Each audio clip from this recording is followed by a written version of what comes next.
Welcome to SVG-TV News for Tuesday, March 10th, 2020. I am Bhavin there with the details. An environmentalist researcher and professor at the University of the South in the U.S. yesterday revealed that samples of dolphin and pilot whales, commonly known as blackfish, caught by fishermen in the Barely area, were found to have alarmingly high levels of mercury in them. Russell Fielding made the revelation while speaking on the history of whaling in SVG at a forum held at the Old Library, Public Library building hosted by the National Trust. Collected an entire year's worth of tissue. It took a while to get that tissue exported from here to the U.S., but I did it and put it through the laboratory analysis. We found high levels of mercury in virtually everything we tested, and what I presented today was the average level of mercury in the meat, the muscle tissue from pilot whales, from blackfish. That was 20.5 parts per million, and just to put that in context, the WHO recommends 1 part per million should be the limit. So roughly 20 times higher than the WHO says should be consumed. This is very concerning, and I hope that through public health information campaigns, possibly through some policy changes, that some more healthy outcomes can be devised here. Fielding, who has been working with fishermen in Barely, said his research also found that more than 70% of the population consumes blackfish. He said while his findings is of concern, it is not his intention to stop people from eating blackfish. Rather, I would make a trip through the communities to collect information. I want to learn how much exposure people have to these contaminants. I want to learn what effects they're having on people's health, if any. And I want to share the information that I've collected so that people can make more informed choices. I have no intention of telling anyone what to do. I have no intention of telling people what they should or should not hunt from the ocean, nor what they should eat. I simply want for them what I would want for my own family, which is information necessary to make healthy choices. In reference to Bequia, where whale catching is being practiced, mostly the humpback whale, Fielding said while he has not taken any samples from these whales, he suspects they might have mercury inside of them, but not as high as what has been found in a pilot whale or blackfish caught in the Barely area. Yeah, I've never analyzed the meat or the blubber from the humpback whales in Bequia. I would guess, and this is an informed guess, but I would guess that it would have lower levels of contaminants because humpback whales eat small organisms. They're filter feeders, so they eat krill and plankton. So they're not as high on the food chain as blackfish. But you're right, I did stop eating the food products, and that's mostly a symbolic decision. I never ate enough to affect my health. I would come to St. Vincent for anywhere from a few days to a few months at a time, and I would eat it occasionally. That's not going to impact my health like it will someone who lives here and eats it day by day. I know it was healthy. It is healthy, except for the contaminants that are in such high concentrations.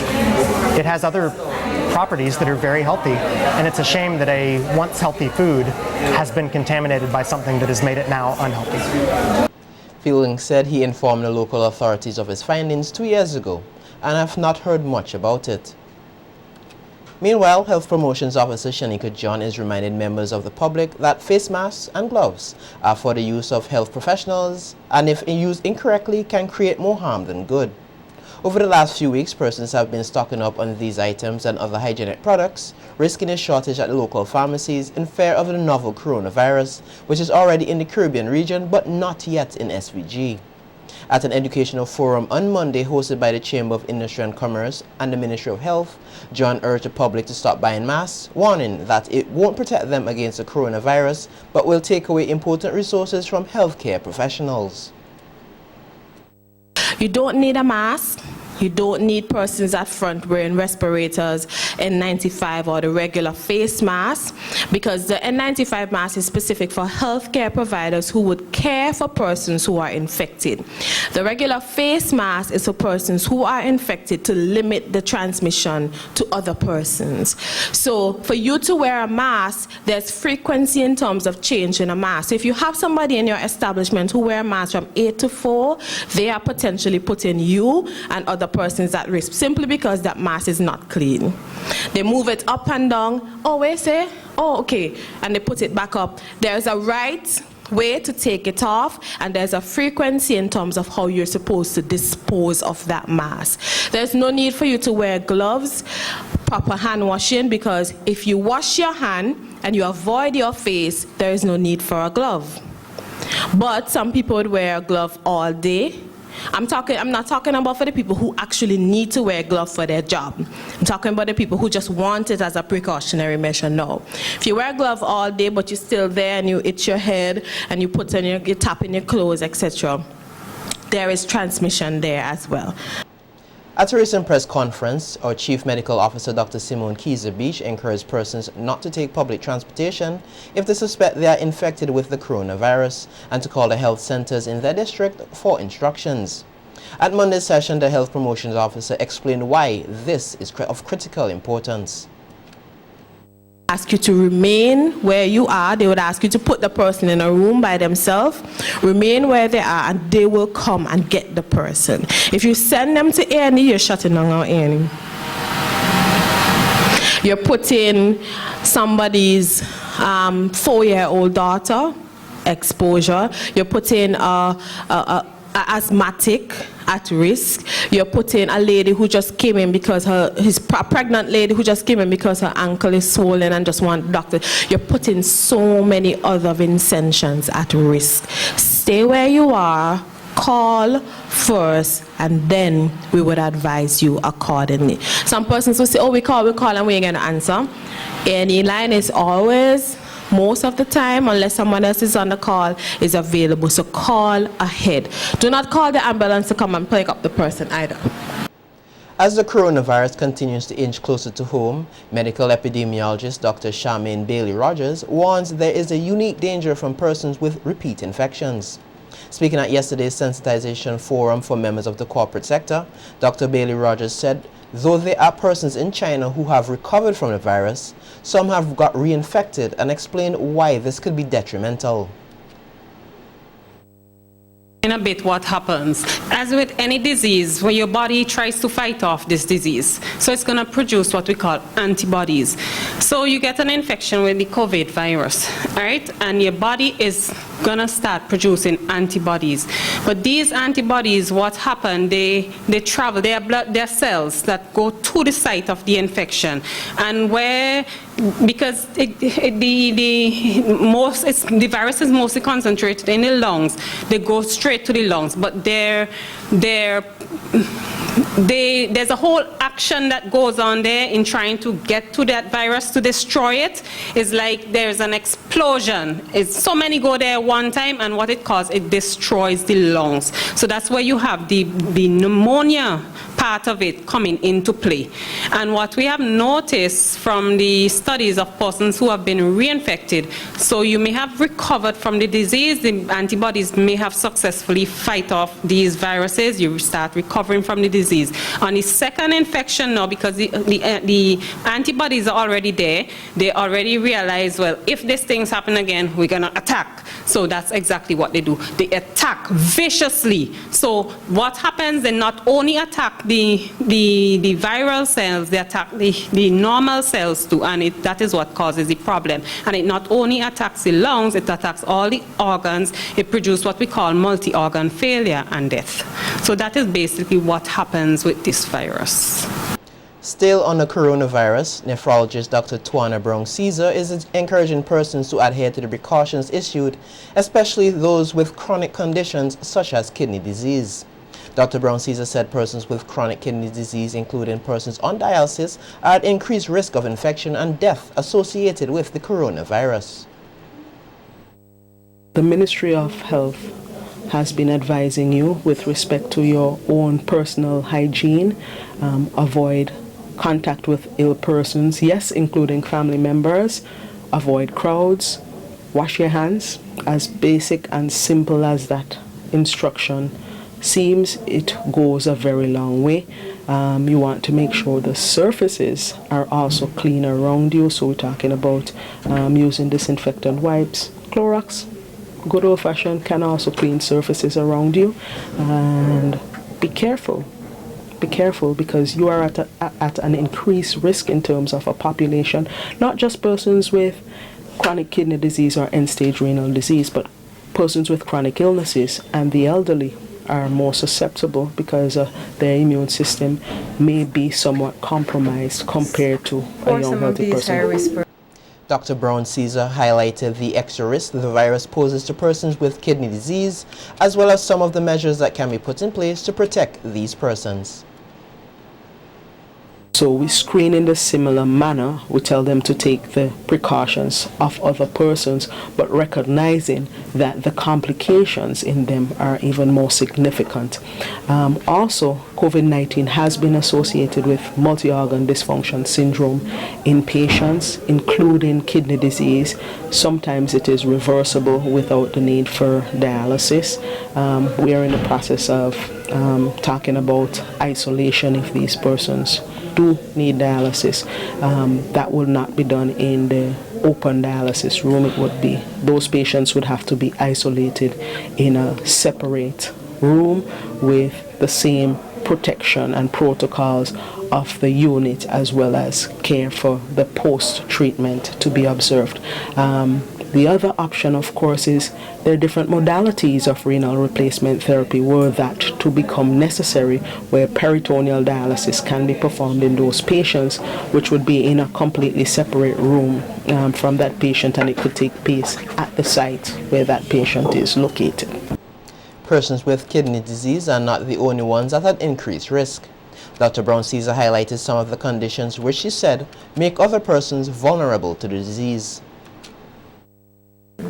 Persons with any chronic illness, so persons who have lung disease before, so those who have chronic obstructive lung disease, persons who have asthma that they have been not well controlled in the past, persons who have diabetes mellitus, persons who have organ transplants, persons with liver disease or liver failure, those are also at an increased risk. Persons with HIV or AIDS, they're at increased risk, not just for COVID-19, but other respiratory infections, persons with cancer, persons receiving chemotherapy, persons with chronic infections of whichever sort, HIV being among them, are at an increased risk for complications associated with COVID-19.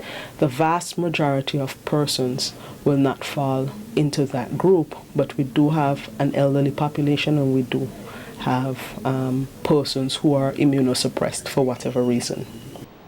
In other news, Vandy King, a 35-year-old security officer of Park Hill, has been arrested and charged with malice aforefront, causing the death of Mikisha Gomes, a 26-year-old domestic of the same address. A police report issued yesterday said the deceased was stabbed in the neck multiple times on Saturday, March 7th, allegedly by King. King appeared before the Serious Offences Court today and was not allowed to plead to the indictable offense. Gomes' death marks the 4th murder recorded in SVG for the year thus far.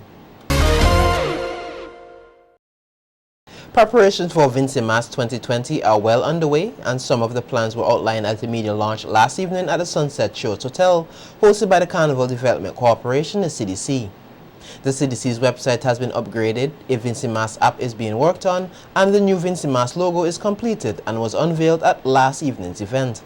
Chairman of the CDC, Ricardo Adams, explained the meaning behind the new logo. Our flags now, our flags that are here, and you will see them on the majority of our material. We have taken a decision that Vincy Mas is one word because it is one brand. It is not Mas that takes place in Vincy, it is Vincy Mas, the hottest carnival in the Caribbean. So we have turned it into one word, and you will see that disappearing from our old branding material and appearing on our new branding material. And I would like to give credit to Mr. O'Connor Graham. Last time I saw him, he was sitting in the audience. Hey, O'Connor, stand and take a bow. Design code name of the logo is the Burning Diamond V. The main idea behind the logo was to represent the hottest carnival in the Caribbean and St. Vincent and the Grenadines in a single object. Paying homage to our national flag, the V is achieved by starting with one of the flag's diamonds, and the flame of carnival burns hot to carve out the final shape. Adams said the marketing strategy used in Trinidad to promote Vincy Mas has been well received regionally and internationally. Meanwhile, representatives of the Ulupan movement, the Calypso Association and the Mass Bands took the opportunity to outline some of the events they have planned for Vincy Mas 2020. Our Panorama launch will be held on the 31st of May. We'll go into more details about Panorama then. But for now, our theme for Junior Pan Fest is We Are One. We are encouraging the bands to work together to push this art form forward. Our senior panorama theme is Rep Your Band. We encourage persons here, especially from the communities, to come out and support the bands, since most of these bands are from communities. To look at and witness and experience what is known as Soca Chronicles, which will speak about our creation, and I want you to take this. I want you to hold on and embrace this. Our genre or subgenre is rather soca, not groovy soca. And come the 28th, you will have a learning experience as Shiwali and his friends unfold before you Soca Chronicles. So I take this opportunity to invite you to that. As Mass will be able to see the introduction of school competition in Mass. We are currently awaiting information on those secondary schools who do art as subject. This year, we will be doing a tour throughout the country with a live music band, the Connected Band, and also a t-shirt band on the road come Carnival Monday. We are also having this year the reintroduction of our Ignite show, which will showcase all mass bands in one setting at the cruise ship terminal with live band music, DJs, soca artists on the 6th of June 2020. We hope to see each and everyone at this show. At the media launch, there were performances by several local artists. Vincy Mas 2020 will run from June 26th to July the 7th. With the coronavirus affecting many countries worldwide, even here in the Caribbean, citizens are being urged to avoid large gatherings as a precautionary measure. The CDC chairman said they are quite aware of the issue and they will take their cue from the relevant authorities to ensure the safety of everyone. In the meantime, however, he said they will continue with the promotions of the various activities for Vincy Mas 2020 as planned. But the one thing that I know is that I am not an expert in health. And so when it comes to the question of the coronavirus and Vincy Mas, we have taken the decision that we will be guided by the health professionals, we will be guided by national policy, and as such, we are continuing to prepare for Vincy Mas as though it will happen when it is scheduled to happen until advised otherwise. A networking event facilitated by Invest SVG and Export St. Lucia was hosted last evening at the Beachcombers Hotel. The event sought to forge new alliances and collaborations between Vincentian and St. Lucian businesses and producers. At the event, a number of products were made in St. Lucia, from manufacturing to foods and drinks, were on display. CEO of Export St. Lucia, Sunita Daniel, said the experience here has been excellent, with the St. Lucian exporters receiving some guidance from their Vincentian counterparts. Daniel said the products displayed adhere to the highest standards, and she believes there is a lot of potential for collaboration between exporters from both islands. We're very happy with our products. Our exporters, our manufacturers have worked very hard. So you'll see that the quality of the packaging is excellent, the standards are excellent. We have world-class quality products here. A lot of our products do very well in the international markets, and I'm talking about the USA, Canada, and Europe. And so we thought if they're doing so well out there in the international world, they should be also doing very well in our OECS countries. And so that's why we're very excited about the reception to the products, and we're willing to share as much information with Invest SVG also to make sure that our two countries really are pushing forward. Definitely, I think the OECS, we're all brothers and sisters in the region, and we'd be very happy to collaborate. There are things that we can also learn from SVG. So for us, it's really about giving and taking and really making sure that that relationship is built. Also speaking with our news team was Executive Director of Invest SVG, Annette Mark, who said she was impressed particularly by the quality of products displayed and the attention paid to packaging and labeling. Mark believes the mini expo created an opportunity for local exporters to learn from their St. Lucian counterparts. Oh, I'm really impressed with the packaging. Very, very, very much impressed with them. I know we also have products in St. Vincent that are pretty close and if not the same, but we need to have more. And that's why Invest SVG is there, so that we can assist persons with, improving their packaging, ensure they have the correct labeling. We work together with the Bureau of Standards, so we'll be able to assist them to ensure that the ingredients are the proper ingredients are properly listed. And so even to go to Dubai Expo, we had to go through the exercise of going through the ingredients of certain products that we are taking with us. So labeling is important, packaging is definitely important, and that is part of our mandate to ensure that our small businesses meet those standards. Mark said Invest SVG is examining ways to create greater partnership between St. Lucia and SVG and looks forward to holding a similar expo in St. Lucia to highlight Vincentian products. From what I've gotten from them, as to the people that they've met in St. Vincent, there seems to be a lot of interest. We are all part of the OECS, so we would expect that we would get products from the other OECS islands coming into St. Vincent. But we also have to make sure that we work to ensure that our products also have that same benefit when we also get to St. Lucia. So we will do a trade, we will do a return visit sometime very soon, so that our products also get that exposure to the St. Lucia market. Okay, but we have been talking about collaborations, and one of the things we were supposed to do today was sign a memorandum of understanding, but the document wasn't ready. So in doing the memorandum of understanding, these are the kind of partnerships that we were going to try to get. So I tried to develop.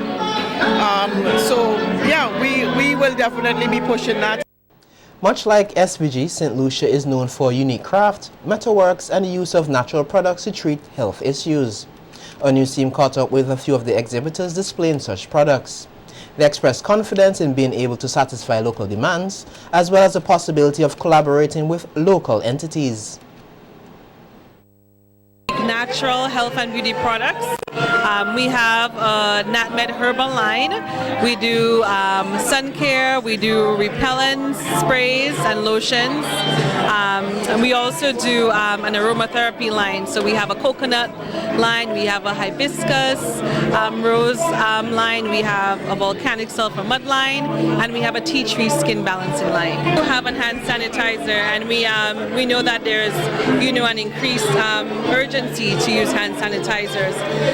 We make this naturally. There's an alcohol base, and we have essential oils in there as well, and some aloe vera. That's really good for your skin. It is light, so it dries really quickly. It's not a gel form like the other hand sanitizers, but it's natural and it's good for you, and it's locally made in St. Lucia. Very good so far. We've had a lot of interest from the local businesses. Some of our products are already in St. Vincent, so possibly if you look around you'll see them. And we're hoping to have more here. We look forward to partnerships with St. Vincent. We've been welcomed here, and we really appreciate the welcome that we've had. And we're hoping to see some reciprocal St. Vincent companies coming to St. Lucia.